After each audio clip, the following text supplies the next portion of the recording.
Togo Info, le Togo à votre portée. 5 octobre 90, 5 octobre 2020, c'est 30 ans de lutte. Si je regarde, je prends une vue d'ensemble, je dirais que sur cette période-là, nous sommes passés d'une structure de parti unique à une structure de démocratie multipartite. Bon, malheureusement, la structure démocratique que nous avons mise en place sont encore, dans certains domaines, animés avec la mentalité du parti unique, ce qui fait que les choses sont difficiles. Et quand je dis que les structures démocratiques sont animées avec une mentalité de parti unique, ce n'est pas seulement l'apanage du parti au pouvoir. Nous avons la même chose dans l'opposition. C'est-à-dire que vous avez des partis qui tournent autour d'un individu, parfois de sa famille, de ses amis, et la succession est héréditaire. Donc on ne fait pas nécessairement les congrès à temps, ou bien même quand on les fait, c'est toujours les mêmes qui sont reconduits. La démocratie telle qu'on devrait la vivre, pas seulement dans sa lettre, mais dans son esprit, a encore du chemin à faire. Donc je dirais que, et c'est une des raisons pour lesquelles nous n'avons pas encore obtenu l'alternance entre la majorité présidentielle et l'opposition. Il y a eu une alternance au sein de la majorité présidentielle et un renouvellement de leur classe politique, mais au sein de l'opposition, c'est maintenant que ça commence avec la disparition d'un certain nombre de leaders et le départ à la retraite de d'autres.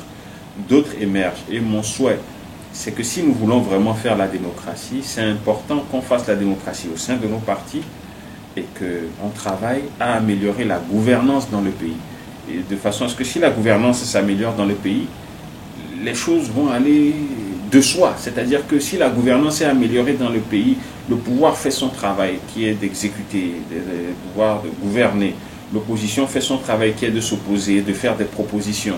La société fait son travail qui est de promouvoir la bonne gouvernance sans que tout le monde ne soit dans le clivage.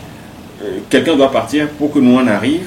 Si on arrive à sortir de ce schéma-là et qu'on améliore la gouvernance, tout le monde comprendra que quand on va aux élections, ce n'est pas un combat à mort entre les enfants d'un même pays, mais qu'il s'agit de se départager sur la base de programmes. Et qu'après l'élection, on laisse la partisanerie de côté, on se remet ensemble pour construire le pays. Et à l'approche de l'élection, chacun propose ce qu'il veut aux populations et elles choisissent. Je pense que c'est très important. Parce que où est-ce qu'on est maintenant? Les gens pensent que si on chasse quelqu'un et qu'eux ils arrivent, on aura la démocratie. Pas forcément.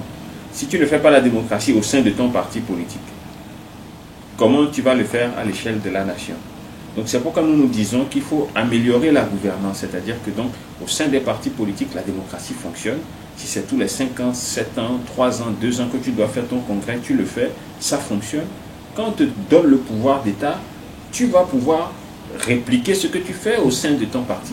Mais si, comme parti politique, il n'y a pas de démocratie en ton sein, pour surveiller même les élections, c'est comme si, comme ça, chaque fois, on n'arrive pas à savoir exactement quel est le vrai résultat des élections, parce que soit il y a des combines ou bien on ne s'entend sur rien.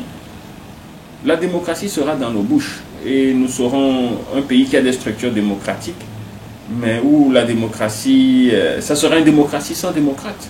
Vous voyez, c'est un peu ça. Donc le bilan, c'est que maintenant nous avons des structures démocratiques. Maintenant, il faut enraciner la culture démocratique. Il faut qu'on accepte les principes démocratiques et qu'on se batte pour améliorer la gouvernance. Et quand on va le faire, vous allez voir que l'alternance deviendra simplement un symptôme. C'est que on est allé à l'élection, il n'y a pas un problème. Chacun surveille le vote et puis chacun a ses résultats. On ne va pas être dans des histoires de « Ah, j'ai les résultats, mais toi tu ne peux pas ceci, toi tu peux pas... » Non, ça va être ouvert. Même vous, la presse, vous allez pouvoir ouvrir les élections et puis les résultats sont publics. Donc, graduellement, on va y arriver.